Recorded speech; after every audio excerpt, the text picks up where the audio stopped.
नेरोलैक, अपार इंडस्ट्रीज, इन सब पे नजर रखेगा। वीआईपी इंडस्ट्रीज, इनके नतीजे आएंगे।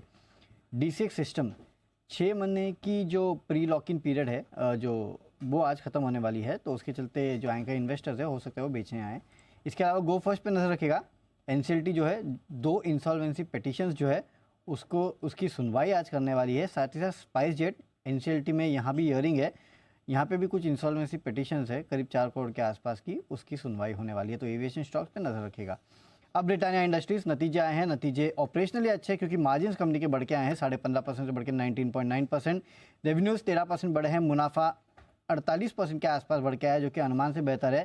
सिर्फ एक ही दिक्कत है कि वॉल्यूम ग्रोथ जो है 1% के आसपास है, जबकि 2 से 2.5% के आसपास का अनुमान था।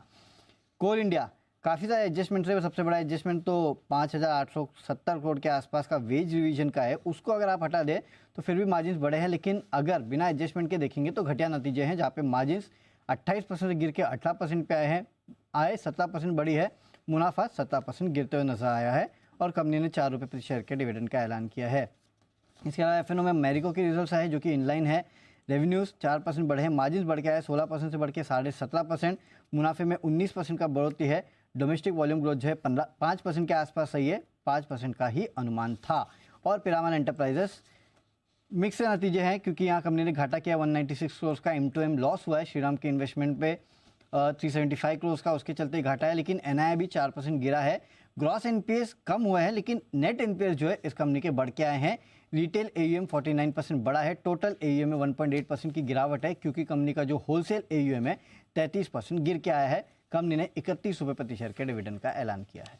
ओके, तो ये है आपके लिए कुछ रिजल्ट्स का विश्लेषण। आइए अरमान से भी जाते हैं कुछ और नतीजे। मॉर्निंग अरमान, बताएं। जी, कई सारे नतीजे हैं, जिसमें सबसे पहले अलंबिक फार्मा की बात करें तो आपको दिखेगा आय लगभग फ्लैट है, 0.7% के आसपास गिरकर आई है।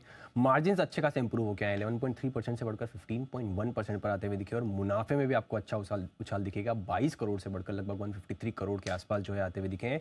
और कंपनी ने 8 रुपये प्रति शेयर का डिविडेंड का ऐलान भी किया है। तत्वचिंतन फार्मा, यहाँ पर अगर आप देखें आय लगभग 26% बढ़ी है, पर मार्जिन्स में बड़ा कट है, 22.6% से गिरकर 13.3%, 13% के आसपास जो है आते हुए दिखे हैं। 2 रुपये प्रति शेयर का डिविडेंड का ऐलान भी किया है। अजंता फार्मा की बात करें, आय लगभग 1.5% के आसपास बढ़कर आई है। मार्जिन्स में यहां पर भी गिरावट है, लगभग 23.7% से गिरकर 17% के आसपास आते हुए दिखे हैं। इक्विटा स्मॉल फाइनेंस बैंक, अगर आप देखें एनआईएस 28% बढ़ी है, पर प्रोविजंस जैसा कि अगर आप देखें तो आप क्यू देखिए, वाई देखिए, आपको बढ़त दिख रही है। असेट क्वालिटी GNPA या NNPA दोनों में आपको सुधार देखा गया है। NNPA की बात करें तो 1.73% से गिरकर लगभग 1.14% के आसपास जो है आते हुए दिखे हैं। कंपनी ने अपना हाईएस्ट एवर जो है क्वार्टरली प्रॉफिट जो है वो रिपोर्ट किया है। DCB बैंक, यहाँ पर एनआईएस 28% बढ़कर आते हुए दिखी है। प्रोविजंस में आपको यहाँ पर भी यहाँ पर अगर आप क्यू अगर आप देखेंगे तो यहाँ पर आपको बढ़ोतरी दिखेगी 27% के आसपास की। मुनाफे में भी 26% के आसपास की बढ़त है। और असेट क्वालिटी यहाँ पर भी अगर आप देखें तो इंप्रूव होकर आई है, 1.37% से गिरकर 1.04% के आसपास जो है NNPAs आते हुए दिखे हैं।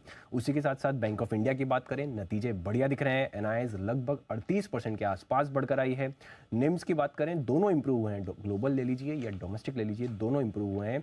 और असेट क्वालिटी की बात करें तो यहाँ पर GNPA में तो आपको अच्छा खासा इंप्रूवमेंट दिख रहा है, पर NNPAs में आपको बढ़त दिख रही है। NNPA 1.61% से बढ़कर 1.66% के आसपास आते हुए दिखे हैं।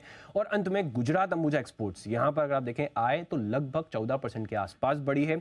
मार्जिन्स में बड़ा कट है, 17% से गिरकर 7.5% के आसपास आते हुए दिखे। और इसी के चलते आपको दिखेगा मुनाफे में भी लगभग 54% की गिरावट। ओके, तो ये है आपके लिए कुछ नतीजे।